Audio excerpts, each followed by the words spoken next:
In this video, I am going to share all my colored pencil supplies. So the first supply is Prismacolor Premier Colored Pencils. These are the first pencils that I used. These are wax based pencils और मैं इनको सिर्फ practice के लिए ही use करती थी, अब मैं इनको यूज नहीं करती। These are Caran d'Ache Luminance Colored Pencils. ये भी वैक्स बेस्ड पेंसिल्स ही हैं। ये बहुत ही हाई क्वालिटी और लाइट फास्ट पेंसिल्स हैं।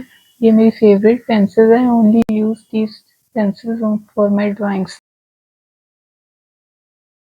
The third pencils are Faber-Castell Polychromo pencils. These are also light fast pencils. These are oil pigmented and they stay sharp for a very long time. So I use these pencils for the details in my drawings.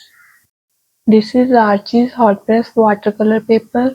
इसे मैं use करती हूँ solvent के साथ pencil blend करने के लिए।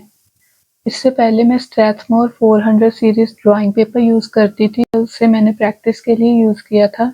उसके बाद फिर मैंने पेंसिल्स को ब्लेंड करना शुरू कर दिया सॉल्वेंट के साथ और फिर मैं ये पेपर यूज करती हूँ। इसके अलावा मैंने स्ट्रैथमोर टोन 10 और ग्रे टोन पेपर पर भी कुछ ड्राइंग्स की हैं। This is Mona Lisa odourless paint thinner. मैं अपनी कलर पेंसिल्स को इसके साथ ही ब्लेंड करती हूँ और ये मैं कैसे करती हूँ ये मैं इसके लिए सेपरेट वीडियो बनाऊंगी जिसमें मैं दिखाऊंगी कि सॉल्वेंट कैसे यूज करते हैं।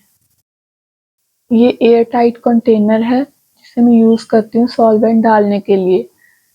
These are some of the cheap brushes that I use to blend colored pencils with solvent. These are different types of erasers that I use for my colored pencil drawings. इस simple graphite pencil को मैं outline बनाने के लिए use करती हूँ। This is Prismacolor sharpener. मैं इसे ही यूज करती हूँ पेंसिल्स को शार्प करने के लिए। See you in the next video.